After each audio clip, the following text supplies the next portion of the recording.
विद्यार्थी मित्रांनो, सरळ सेवेमध्ये सगळ्यात आवडती पोस्ट म्हणजे तलाठी आणि या तलाठी भरतीबद्दल अनेक विद्यार्थ्यांना अनेक संशय असतात। त्याबद्दल आज आपण चर्चा करणार आहोत। प्रत्येक गोष्ट बघणार आहोत की पात्रता काय आहे, परीक्षा काय आहे, निवड कशी होते, जाहिरात कधी येईल, किती जागा असतील, प्रशिक्षण काय, बदली काय, पगार काय, प्रमोशन काय, त्यापासून तर शासकीय सुविधा आणि तुमच्या पेन्शन पर्यंत सगळ्या गोष्टी बघणार आहोत। त्यामुळे व्हिडिओ व्यवस्थित शेवटपर्यंत बघा।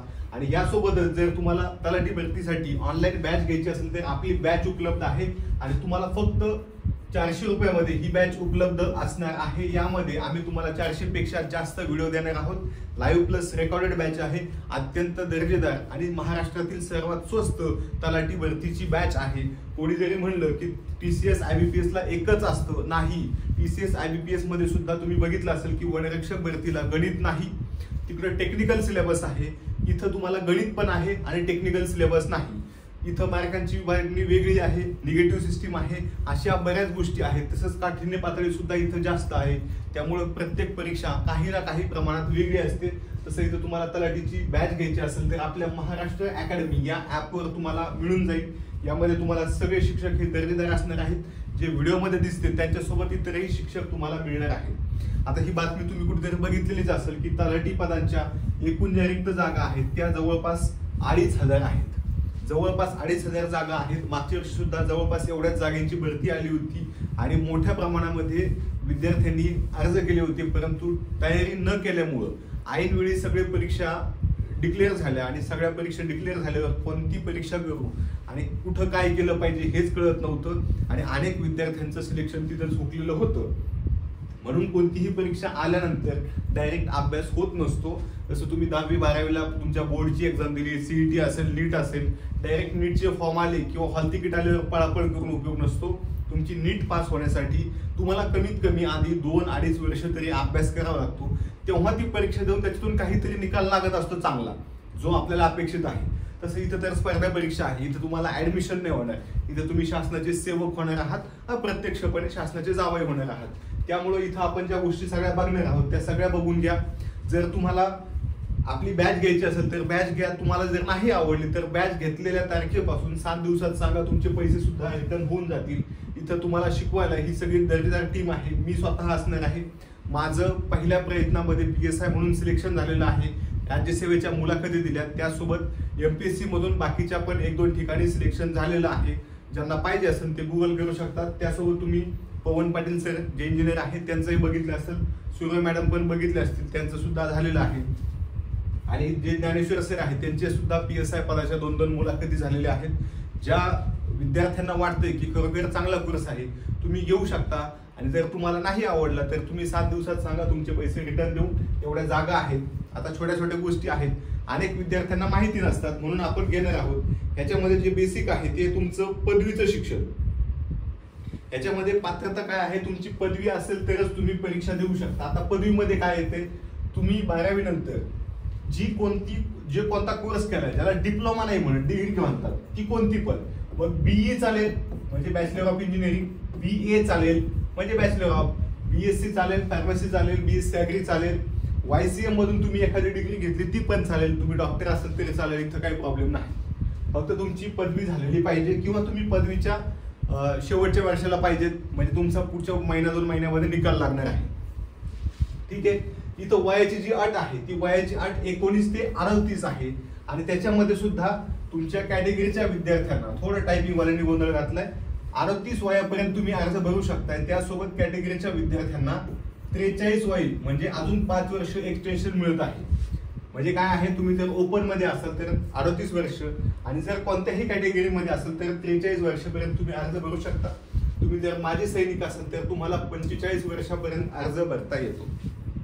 ह्या गोष्टी आहेत, ह्या आपल्याला परीक्षा येतात, पुन्हा पुन्हा येतात। कोणतीही परीक्षा असेल तरी आपल्याला शिक्षणाची अट, वयाची अट माहिती असलीच पाहिजे।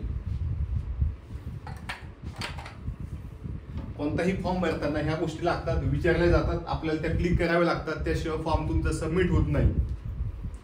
आणि काही विद्यार्थ्यांचा गोंधळ असतो, गैरसमज असतो, त्यामुळे ह्या गोष्टी सांगत आहे। ज्यांना माहिती असेल त्यांनी व्हिडिओ थोडा पुढे घेतला तरी चालेल। ह्याची जी निवड प्रक्रिया आहे ती तुमची कॉम्प्युटर बेस एक्झाम असते, ज्याला काय म्हणतो आपण CBT म्हणजे काय असतं, तुमची ऑनलाईन एक्झाम असते, जशी तुमची MSc ची कुठेतरी एक्झाम होती किंवा तुम्ही बाकीचे एक्झाम दिले असतील ऑनलाईन. क्लिक करायचं ऑप्शनला क्लिक केलं की तुम्ही नेक्स्ट क्वेश्चन घेऊ शकता. अशी 100 क्वेश्चन असतात आणि 200 गुण असतात आणि निगेटिव्ह सिस्टीम असतं. म्हणजे जर तुमचा एखादा प्रश्न चुकला तर तुमचा 0.25 प्रश्नांचे गुण कमी होतात. म्हणजे 4 एक निगेटिव्ह असं आपण म्हणू शकतोय. ही परीक्षा TCS किंवा IBPS घेतं, पण मागच्या वर्षी शक्यतो TCS ने घेतली होती, म्हणून यावर्षी सुद्धा मागच्या वर्षी TCS ने घेतली म्हणून यावर्षी सुद्धा TCS घेण्याची शक्यता आहे, IBPS नाही.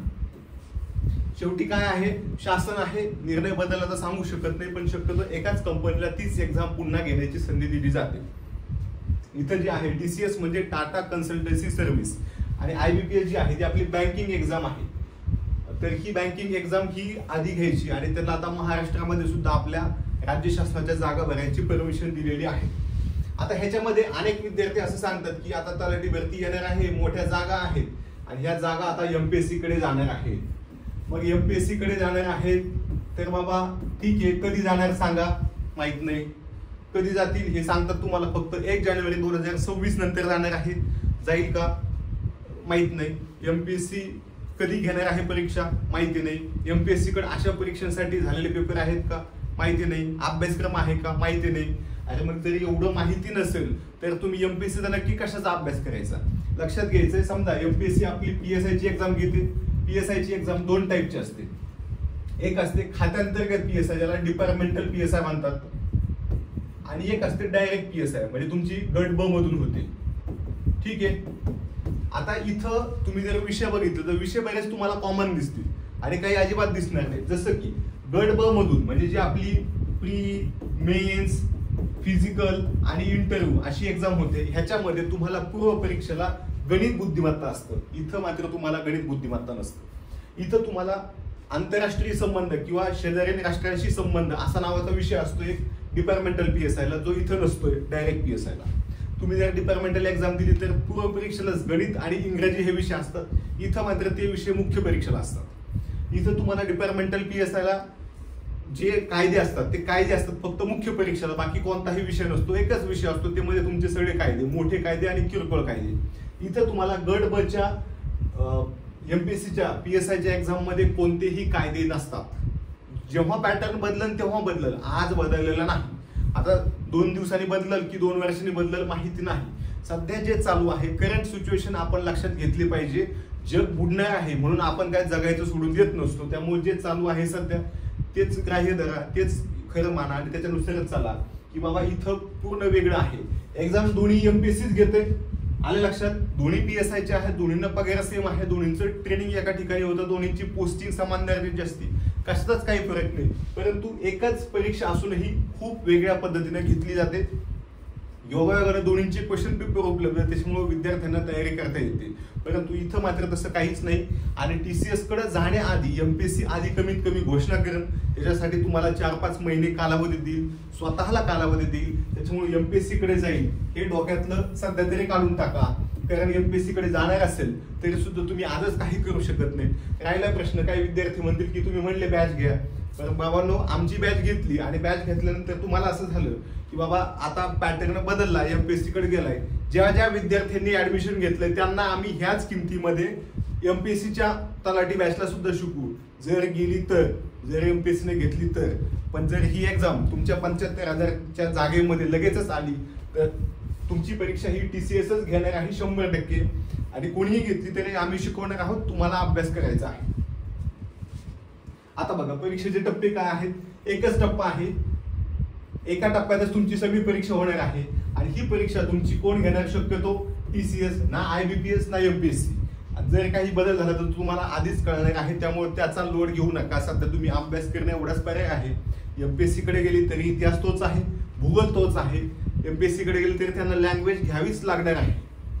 ह्या सगळ्या गोष्टी क्लिअर असताना आपल्या हातात फक्त एकच आहे, अभ्यास करणं. ज्यांना वाटतं ना MPSC कडे जाणारे बाबा तुम्हाला गॅरंटी असेल, तुम्ही तुमचं करत राहा. ज्यांना वाटतंय की काही सांगू शकत नाही तर तुम्ही TCS नुसारच करा. निगेटिव्ह लोकांच्या किंवा लय पॉझिटिव्ह लोकांच्या नादी लागू नका. जे सध्या चालू आहे तेच चालू ठेवा. हाच अभ्यासक्रम तिकडे असणार आहे, वेगळं काहीच नाही. त्यासोबत जर तुम्हाला वेगळ्या पोस्टची एक्झाम घ्यायची असेल, समजा बॅच ज्यांना वाटतं एमपीएससी कडे जाणार आहे, कंबाईन मध्येच टाकणार आहेत, तर बाबांनो कंबाईनची पण बॅच चालू आहे. तुम्ही कंबाईन मध्ये घेऊ शकता. तुम्हाला असं वाटतं की इथं तुम्हाला PSI STI तलाठी असं टाकणार आहेत समजा आणि तुमची एकच एक्झाम होणार आहे, तर तुम्ही ही सुद्धा बॅच घेऊ शकता. ह्याच्यामध्ये तुम्हाला पूर्व परीक्षेचे सगळे लेक्चर, जवळपास 500 लेक्चर मिळणार आहेत. लाईव्ह बॅच आहे. आणि जर तुम्हाला पूर्व मुख्य मुलाखत ही सगळीच बॅच घ्यायची असेल PSI साठीची, कारण सिलेबस एकच आहे. PSI ला जो सिलेबस आहे, जी काठिण्य पातळी आहे तीच लिपिकला आहे, तीच टॅक्स असिस्टंटला आहे, तीच STI ला आहे.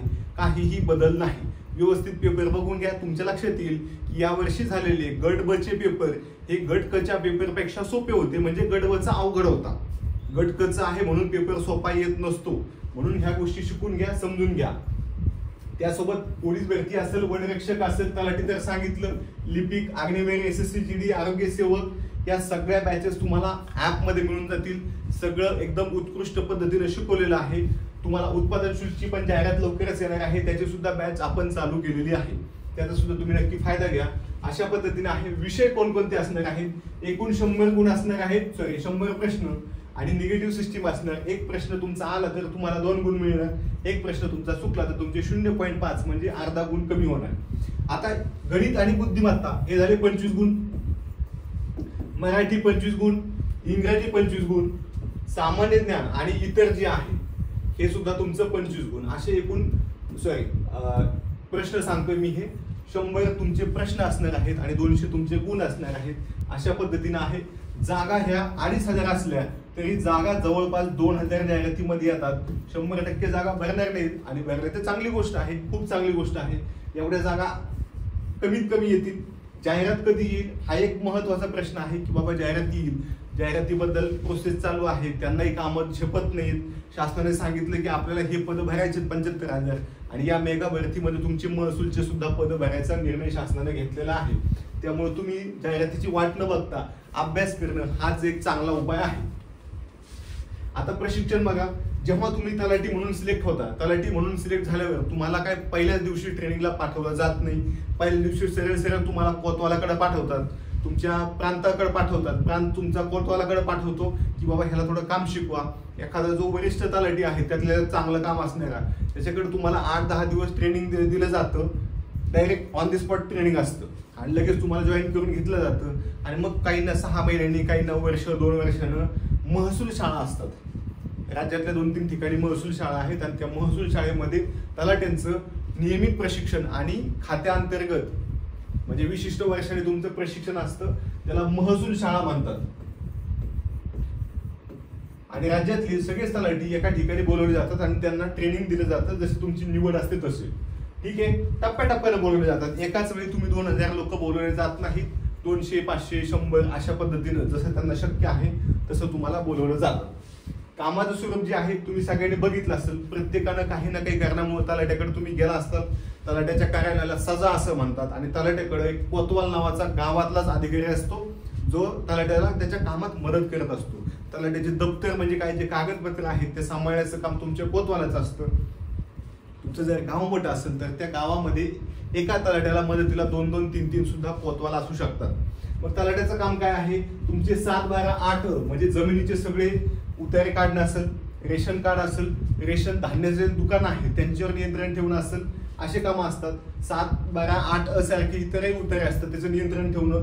तुमचे गौण खनिज म्हणजे काय आहे? याच्यामध्ये वाळू, तुम्ही ऐकलं असेल की तलाट्याला वाळूवाल्यांनी हाणलं बाबा, मोकळा धुऊ काढला. त्याचं कारण काय आहे? कारण नियंत्रण ठेवण्याचं काम तलाट्याचं आहे. मग तलाठी काय म्हणतो की बाबा ती वाळू चालली तर मला तुम्ही काहीतरी टक्केवारी द्या, नाही तर मग मला वरिष्ठ सोडणार नाहीत. असे काहीतरी कारणामुळे किंवा त्यांच्याकडे कोणतरी कंप्लेंट केलेली असते. अशामुळं काय होतं, ते वाळू असेल, तुमचे दगड असतील, मुरुम असेल गावातला, अशा गोष्टीवरती लक्ष ठेवत असतात. आणि ह्याच्यामुळे काय होतं, जे वाळू तस्कर असतात ते काय करतात, तुमच्या तलाट्यावर कधीतरी हल्ला करतात. तुम्ही ऐकलं असेल, तलाठी मॅनेज नाही झाला किंवा तलाट्याला ते मॅनेज नाही झाले की काय होतं, एकमेकावर हल्ला केला जातो. असे ह्या गौण खनिजावर नियंत्रण ठेवणं म्हणजे वाळू, मुरुम, दगड. वरिष्ठांना कामात मदत करायची. कामात मदत म्हणजे काय आहे की बाबा एखाद्या ठिकाणी तुमचा तहसीलदार आहे, तहसीलदाराने बोलवले की बाबा इथं या, आम्हाला 2 दिवस मदत करा, तुमच्या गावाची अशी माहिती आहे ती द्या, तुमची मीटिंग अमुक ठिकाणी ठेवली, एवढ्या गावाच्या तलाट्यांची, तुम्ही या. ट्रेनिंगला जा, अमुक अमुक शासकीय योजना आहे तर ती शासकीय योजना कशी राबवायची हे काम तुमचं. अशा पद्धतीने वेगवेगळ्या पद्धतीने त्यांना मदत करायची असते. निवडणूक असेल, एखादा अभियान असेल, योजना असेल शासनाची जी त्यांच्या खात्याशी संबंधित आहे त्या योजना राबवण्याचं काम सुद्धा तुमच्या तलाट्याचं असतं. पीक पाहणी म्हणजे दरवर्षी जो तुमचं पिकं तुम्ही लावता वेगवेगळे असतील, म्हणजे फळबाग असतील किंवा तुमचा कापूस असेल, ऊस असेल, ह्याची पीक पाहणी करावी लागते. त्याच्यानुसार ते आणेवारी ठरवतात किंवा बाकीच्या गोष्टी ठरवतात. त्यासाठी काय आहे, हे तलाट्याचं काम आहे. आणि त्याच्यानुसार तुम्हाला जे शासनाचे विमे मिळतात किंवा शासन जे विशिष्ट तुमचं MSP ठरवतं, मिनिमम सपोर्ट प्राइस, तर हे सगळं ठरवण्यासाठी ह्या तलाट्यांची सुद्धा खूप मदत असते. तलाठी MSP ठरवत नाही, ती केंद्र शासनच ठरवतं, पण आणेवारी पैसेवारी जी असते ती इथून त्यांच्याकडून जात असते. महसूल वसुली जी आहे, महसूल वसुली म्हणजे काय, जे तुमचे एखाद्याने दुसऱ्याची जमीन घेतली, ते जमीन घेताना जो व्यवहार झाला त्याच्यामध्ये जे टक्केवारी शासनाला जात असते, स्टॅम्प ड्युटी म्हणू शकतो आपण, किंवा जमीन महसूल कर, हे सगळं मुळात तलाट्याच्या नावाने होतं. तलाट्याचा तिथं प्रत्यक्ष सहभाग नसतो किंवा असं तरी सही पुरता असतो, परंतु त्याच्याकडूनच ते काम होतं, त्याची सही लागत असते तिथं, म्हणून ते तलाट्याचं काम आहे. त्यासोबत जे तुमचे इतर कामं असतात, वरिष्ठांनी सांगितलेली ती सगळी कामं तलाट्यांना करायची असतात. पुढची गोष्ट आहे, तलाट्याला पगार किती असतो. जेव्हा तुमचं आता एखाद्याचं नवीन जॉईनिंग झालं तर त्याला जवळपास 42 ते 45 हजार पगार असतो. त्याचं कारण आहे, हे इन हँड पेमेंट आहे. टोटल पेमेंट 50च्या पुढे जातं. आता हे इन हँड पेमेंट आहे नवीन तलाट्याचं. एखादा लागून जर 5 वर्ष झालं तर त्याचं पेमेंट हे 70-75च्या पुढे जाते, कारण दरवर्षी तुमचा पगार हा 3% आसपास वाढत असतोय. त्याला महागाई भत्ता असं म्हणतात, तो दरवर्षी वाढतच असतोय. पुढची गोष्ट अशी आहे की हा जो पेमेंटमध्ये फरक पडतोय, एखादा तुमच्यापैकी जॉईन झाला तलाठी म्हणून पुणे शहरामध्ये, आणि पुणे शहरामध्ये जे शहर असल्यामुळे तिथं महागाई थोडीशी जास्त असते, म्हणून याला थोडंसं होम रेंट तिथं जास्त मिळतं, घर भाडं जास्त मिळतं, म्हणून याचा पेमेंट कुठेतरी 2-3 हजार जास्त दिसतं. आणि त्याचा जो मित्र आहे, समजा तो पुणे शहरामध्ये न लागता तो कुठेतरी ग्रामीणला त्याला पोस्टिंग दिली, तर ग्रामीणला तेवढंसं घर भाडं नसतं, म्हणून ते थोडंसं कमी केलं जातं आणि तेच पेमेंट म्हणून त्यांना मिळत असतं. म्हणून तो फरक असतो. एकाच दिवशी एकाच जिल्ह्यात लागलेले 2 तलाठी वेगवेगळं पेमेंट घेतात, कारण एक शहरात आहे, एक ग्रामीणला आहे, एखादा आदिवासी पट्ट्यात आहे तर त्याला थोडं पेमेंट जास्त असतं.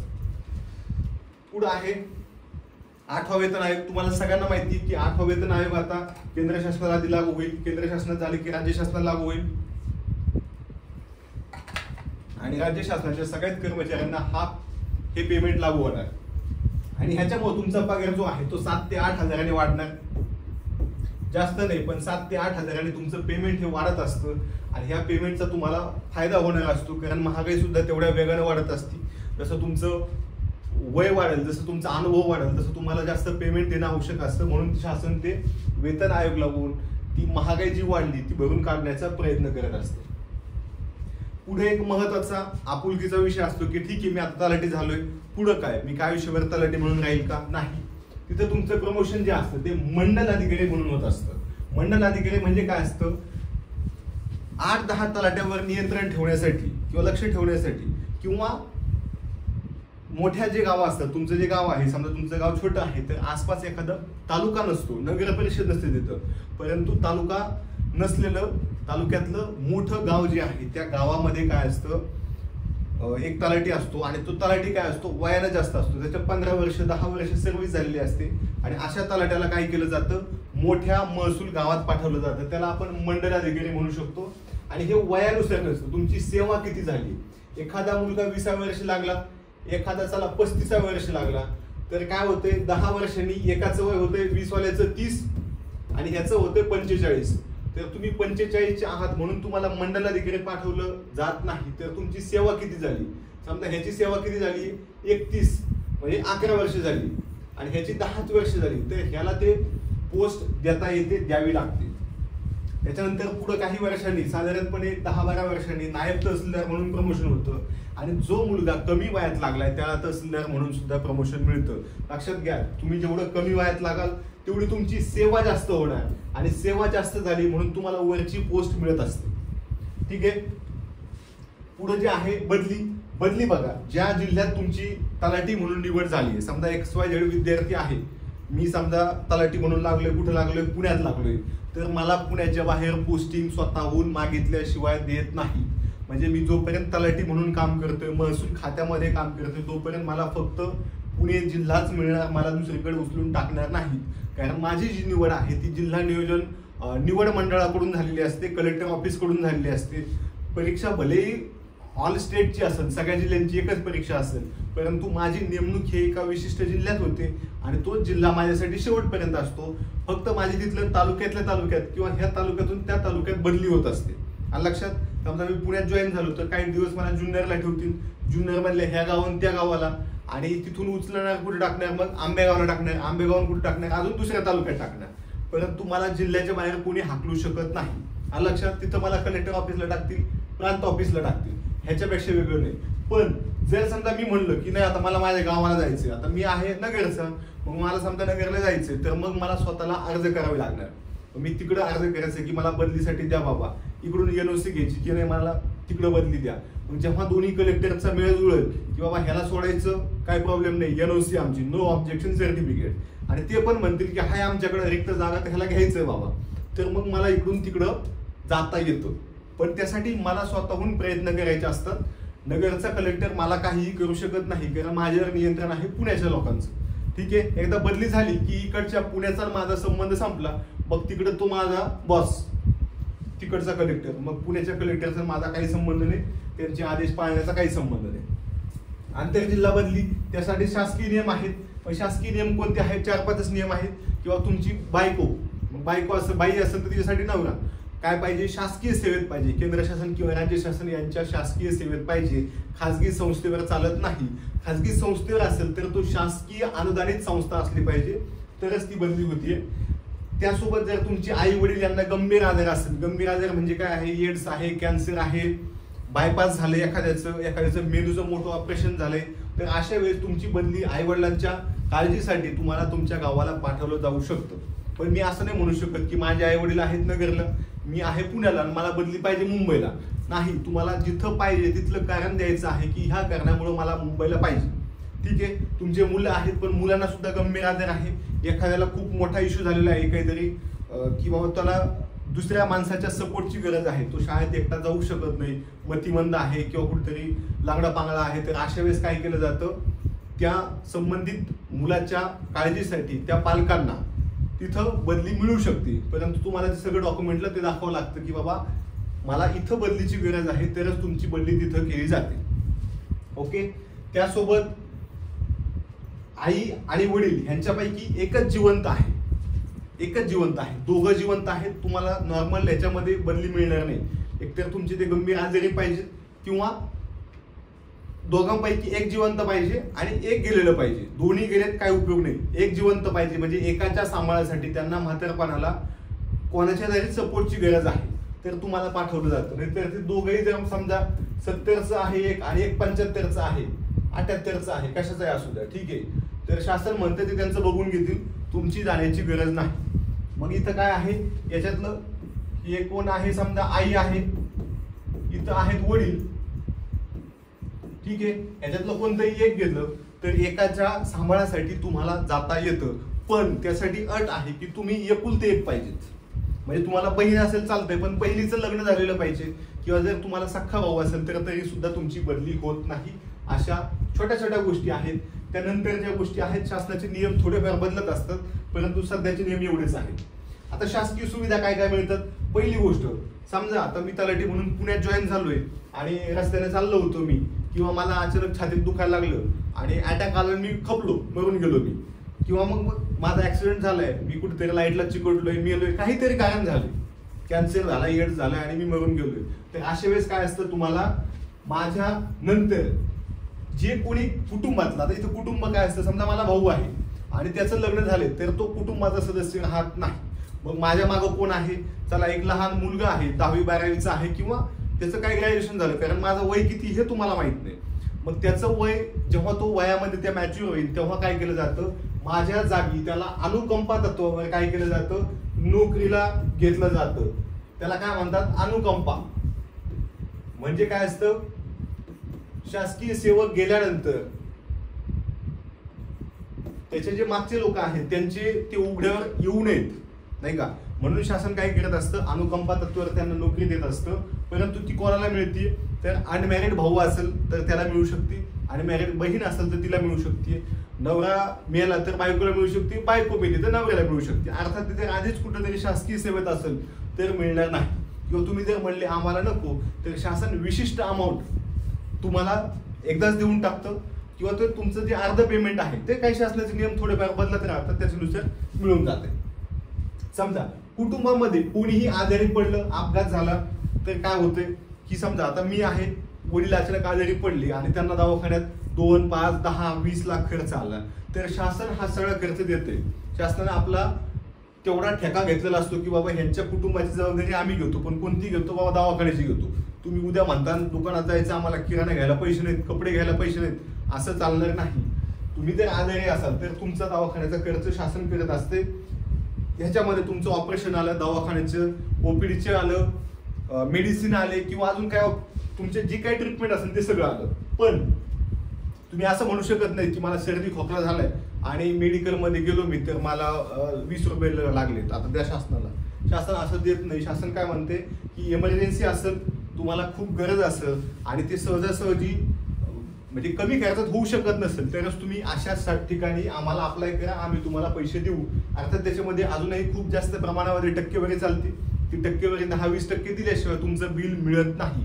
ही रियालिटी आहे, हे कोणालाही माहिती आहे. ठीक आहे, असं आहे. त्यानंतर तुम्हाला घर भाडं मिळतं आणि प्रवास भत्ता मिळतो, जे आपण आधी हे बघितलं होतं इथं पेमेंट. ह्याच्यामध्येच तुम्हाला जवळपास सध्या 6 ते 8 हजार एवढं घर भाडं मिळत असते. हे आपण त्याच्यामध्ये इन्क्लूड करून सांगितले. कारण अनेक ठिकाणी, बऱ्याच जिल्ह्याच्या ठिकाणी जशी पोलीस कॉलनी असते तशी महसूल कॉलनी असते. आणि महसूल कॉलनीमध्ये जर ती शासकीय असेल, 2 टाईपची असते त्यात पण, शासकीय आणि खासगी. म्हणजे काय करतात, तलाठी 10-20 एकत्र येतात, प्लॉट घेतात, त्याच्यावर बांधकाम करतात आणि त्याला पण नाव देऊन टाकतात की इथं सगळे तलाठी लोक आहेत, महसूलचे लोक आहेत, महसूल कॉलनी.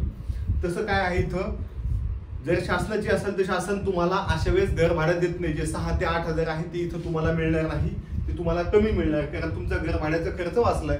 पण मग ते घर भाड्याचा खर्च जातोय आणि राहिला तर शासनाच्या सगळ्या जुन्या बिल्डिंग आहेत, म्हणून लोक काय करतात, बाहेर राहतात आणि ते भाडं घेतात, त्याच्यामध्ये त्यांचं तालुक्याच्या ठिकाणी भागून जाते. प्रवास भत्ता म्हणून सध्या जवळपास 1000 रुपये तुम्हाला मिळतात. की बाबा इकडे तिकडे जावं लागतंय, पीक पाण्याला जावं लागतंय, तर तुम्हाला पेट्रोलसाठी किंवा बसचा खर्च म्हणून आम्ही ठोक 1000 रुपये देतो. तुम्ही तुमचे कितीही घालवा, आम्हाला माहित नाही. उद्या एखादं म्हणून मी बुलेटच चालवतो, आता तलाठी झालोय, तर बाबा तू तुझं पेट्रोल टाक आणि तू तुझं फिरत जा. किंवा आता बहुतेक तलाट्याकडे 4 व्हीलर झाल्यात, तर 4 व्हीलरला बाबा शासन काय पुरवत नाही. शासन म्हणते 1000 रुपये, याचा CNG टाक महिन्यात, ह्याचं डिझेल टाक, ह्याचं पेट्रोल टाक, आम्हाला माहिती नाही. अशा पद्धतीने आहे की ह्या शासकीय सुविधा मिळतात. तुम्हाला एक तर घर मिळतं किंवा घर भाडं मिळतंय, ह्या तुमच्या आरोग्याच्या सुविधा मिळतात. त्यासोबत सगळ्यात महत्वाची आवडीची गोष्ट म्हणजे सुट्ट्या. सुट्ट्या किती असतात आता बघा, साधारणचं तुमचं जे हे असतात, आठवड्याला तुम्हाला 2 दिवस सुट्टी असते, एक शनिवार, एक रविवार. तुमच्या वर्षभरात 10-12 सण असतात. त्याच्यामध्ये दिवाळी आलं, अगदी गुढीपाडवा आलं, किंवा एखादा ईदचा सण असेल, नाताळ असेल, ह्या सगळ्या सुट्ट्या साधारणपणे 10-12 असतात. जर त्या सुट्ट्या रविवारी आल्या तर ते आपण पकडू शकत नाही. म्हणजे रविवारी आषाढी एकादशी आली म्हणून काय त्या शासकीय सेवकाला 2 दिवस सुट्ट्या देत नाही, एकच दिवस. आता आले का लक्षात, एकच दिवस सुट्टी मिळणार असते, म्हणून त्या 10 ते 12 अशा आपण पकडल्यात. कारण जी सुट्टी रविवारी येते ती पुन्हा आपल्याला एक्स्ट्रा मिळत नाही. अर्जित राजा याला EL म्हणतात इंग्लिशमध्ये, नंतर कळून जाईल तुम्हाला. EL म्हणजे काय असतं की ह्या सुट्ट्या तुम्हाला स्वतःच्या कौटुंबिक कामासाठी वापरता आल्या पाहिजेत. गावाला जायचंय, मित्राचं लग्न आहे, मग मैत्रिणीचं लग्न आहे, ह्या सगळ्या कामासाठी तुम्हाला अर्जित राजा असतात, ज्या वर्षात 30 असतात. वर्षामध्ये तुम्ही कधीही एक अर्ज टाकायचंय आणि तुम्हाला तेवढ्या सुट्ट्या मिळणार. मग तुम्ही एक घ्या, 5 घ्या, 10 घ्या, किंवा एकदाच 30 घ्या, काय अडचण नाही. एखादं म्हणलं मला आता पंढरपूरच्या वारीला जायचं, 1 महिना सुट्टी पाहिजे, देऊन टाकतात. फक्त ते वरिष्ठ कशा मंजूर करतो त्याच्यानुसार आहे, पण देऊन टाकतात शक्यतो. ठीक आहे, तर ह्या सुट्ट्या तुम्हाला मिळतात. ह्याचं तुम्हाला फुल पेमेंट मिळतं. शनिवारी रविवारचं पेमेंट मिळतं, स्थानाचं पेमेंट मिळतं, अर्जित राजाचं पेमेंट मिळतं. ह्या सगळ्या पेमेंटवाल्या आहेत. त्यासोबत किरकोळ राजा म्हणजे काय आहे, अचानक तुमचं काहीतरी काम निघालं, इथं तुम्हाला वरिष्ठांना विचारावं लागत नाही मी सुट्टी घेऊ का, तुम्ही तुमच्या पद्धतीने घेऊ शकता. फक्त त्यांना कळवलं पाहिजे की मी सुट्टी घेतोय, माझ्या मागे इमर्जन्सी लागले. त्याच्यासाठी सुद्धा पुन्हा एक्सटर्नल ऍडिशनल 8 सुट्ट्या असतात आणि ह्या 8 सुट्ट्यांना किरकोळ रजा म्हणतात. ह्या सुद्धा तुम्ही घेऊ शकताय. वैद्यकीय रजा असतात. वैद्यकीय म्हणजे काय आहे की महसूलच्या लोकांना खूप जास्त कामं असतं, खूप जास्त पैशांचा लोड असतो. अशा वेळेस त्यांना आजारी पडण्याची शक्यता असते आणि शासन म्हणतं एवढ्या सुट्ट्या खाऊन सुद्धा जर तुम्हाला अजून 40 दिवस आजारी पडत असाल तुम्ही, तरी सुद्धा तुम्ही आजारी पडा.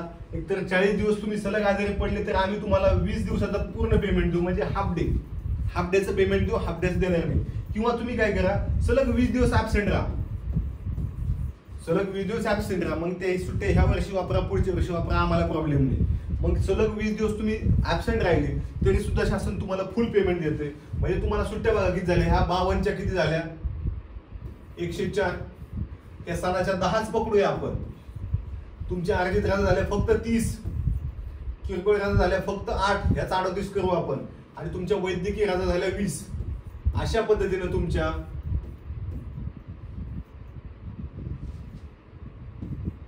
जवळपास 172 सुट्ट्या या तर डॉक्युमेंटच्या झाल्या. डॉक्युमेंटच्या सुट्ट्या 172, 365 दिवसापैकी 172 सुट्ट्या ह्या डॉक्युमेंटच्या झाल्या. म्हणजे तुम्हाला ऑफिसमध्ये येऊन 250 दिवस सुद्धा काम करायचं नाही. त्याच्यातही तुम्हाला माहिती तलाठी ऍक्च्युअल किती काम करतात. 2-3 तास असतं, कधी कधी दिवस असतं, कधी काहीच काम नसतं, कधी नुसते बसून असतात ऑफिसला. ठीक आहे, तुमच्या गावातले तलाठी तुम्हाला माहिती की 8-8 दिवस ऑफिसला येतच नाही, काहीतरी कारण सांगतो, मग ह्या अशा सुट्ट्या मारतात. म्हणजे तुम्हालाही कळलं पाहिजे की नक्की आपल्याला पुढे जाऊन काय काय आहे. अभ्यास होऊ शकतो का? हो, अभ्यास होऊ शकतो, परंतु सगळ्यांचा नाही.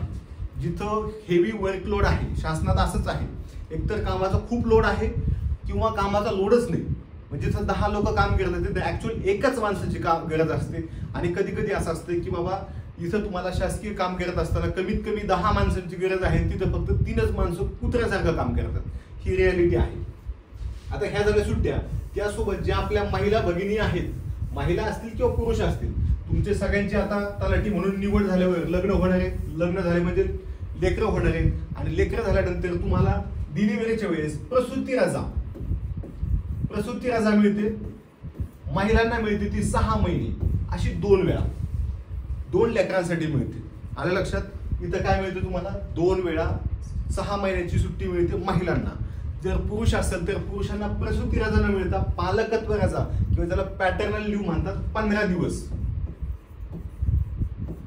इथं 6 महिने कसं, किंवा तुम्हाला शेवटच्या काळामध्ये रेस्ट घेता आलं पाहिजे, बाळ झाल्यानंतर त्या बाळाची काळजी घेता आली पाहिजे, यासाठी शासन तुम्हाला काय करत असते? प्रसूती रजा देत असते. त्यासोबत तुमचं सिझर झालं किंवा तुम्हाला दवाखान्यात खर्च लागला ते सुद्धा शासन द्यायला तयारच आहे. अशा पद्धतीनं हे 6 महिने एका मुलासाठी. असं अजून एकदा तुम्हाला शासन देऊ शकते, पण अर्थात तुम्हाला मुलंच पाहिजेत. म्हणजे मूल पाहिजेत म्हणजे तुम्ही असं नाही म्हणू शकत मी एकच होऊ देते आणि मला ना 2 मुलांच्या सुट्ट्या द्या, असं नाही. एकासाठी 6 महिने, दुसरं होऊ दिलं तर अजून 6 महिने, नाही होऊ दिलं तर ऍडिशनल सुट्टी नाही. आले का लक्षात? हे समजून घ्या. एखादी मुलगी म्हणून काय नाही, 2 वेळा मिळणाऱ्या सुट्ट्या 6-6 महिन्याच्या, मग मी घेते असं नाही. एका मुलासाठी 6 महिने. ठीक आहे. इथं तुम्हाला वाढीव सुट्ट्या मिळतात, पण त्याचे मात्र तुम्हाला पेमेंट मिळत नाही. ह्या 6 महिन्याच्या मात्र तुम्हाला पेमेंट मिळतं. इथं काय होतं, शासन तुम्हाला 100% पेमेंट देते. त्यासोबत जो तुम्हाला दवाखान्याचा खर्च लागतो तो देते. हे सगळं तुम्हाला वेळोवेळ मिळते. तुम्हाला ऑफिसला जाण्याची सुद्धा गरज नसते. आणि जो बाबा आहे, हा जर बाबा आहे तर ह्या बाबाला किती मिळते? 15 दिवस पॅटर्नल लीव्ह मिळते. त्याच्यामध्ये तुम्ही फक्त देखभाल करायची असते. काही गरज लागलं, दवाखाना आहे, लहान बाळ आहे, त्याला काही पण आजार होतो, ते काही खातं, अंग पाणी ओतून घेतं, त्यालाच हात घालते, कुठेतरी डोकं आपटून घेतं, तर ह्याच्यासाठी काय असतं, त्या बाबाला सुद्धा 15 दिवस एका मुलासाठी सुट्टी मिळते. आणि लक्षात, एखाद्या महिलेत समजा असं झालं की पहिल्या मुलाचा काहीतरी प्रॉब्लेम झाला, सुट्टी घेतली होती पण ते बाळ जगलंच नाही. ठीक आहे. दुसऱ्या वेळेस काय झालं, तिनं पुन्हा 6 महिने सुट्टी घेतली, तिला पेमेंट दिलं, मग तिनं ठरवलं की आता एकच बाळ आहे आपल्याला, पहिलं जगावले, दुसरं झाले, आता तिसऱ्यांदा होऊ द्यायचे. पण शासन म्हणते तुम्ही एकदा सुट्टी वापरली, 2दा वापरली, तिसऱ्यांदा आम्ही तुम्हाला देऊ शकत नाही. अशा गोष्टी आहेत. सुट्टी तुम्हाला मिळणार पण पेमेंटवाली मिळणार नाही. आणि लक्षात, पेमेंट मिळणार नाही इथं. महिला समजा एखादं तिचं बाळ झाले आणि काय एखाद्या महिलेला प्रॉब्लेम असतो, सिझर होतं किंवा अनेक प्रॉब्लेम असतात, लेकरं सांभाळायला कोण नसतं, सासूसोबत पटत नाही, मग अशा वेळेस काय केलं जातं, ती बाई 6 महिन्याऐवजी 1 वर्ष सुट्टी घेते. शासन सुट्टी घ्यायला काहीच म्हणत नाही, पण शासन म्हणते आम्ही तुला फक्त 6 महिन्याचं पेमेंट देऊ, पुढचं पेमेंट मात्र आम्ही तुला देणार नाहीत. ओके, असं आहे.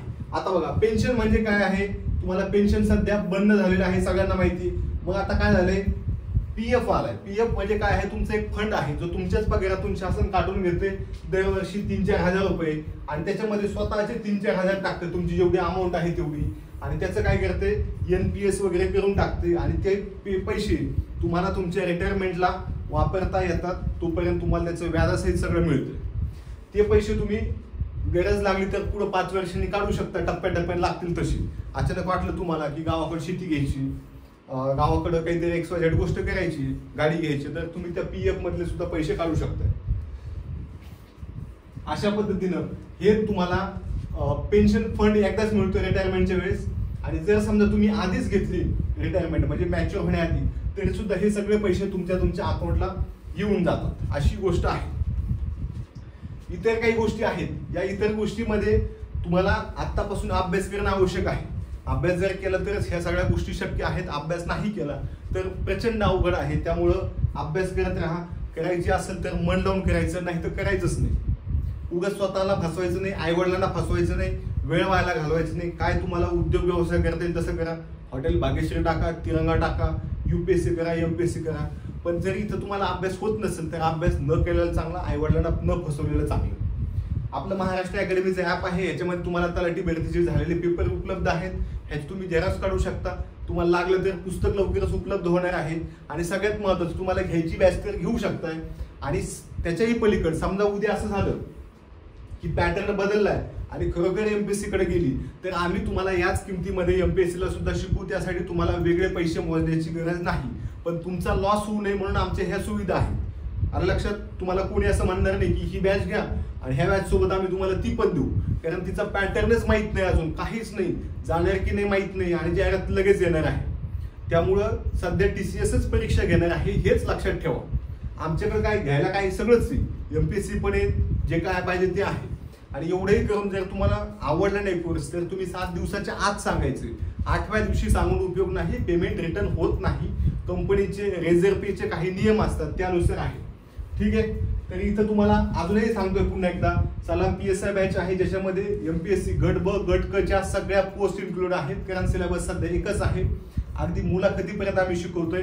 आणि फक्त पूर्वची बॅच फक्त 1000 रुपयात आहे. ह्याच्यामध्ये आम्ही तुम्हाला 500 लेक्चर देतोय, होमवर्क देतोय, टेस्ट घेतोय.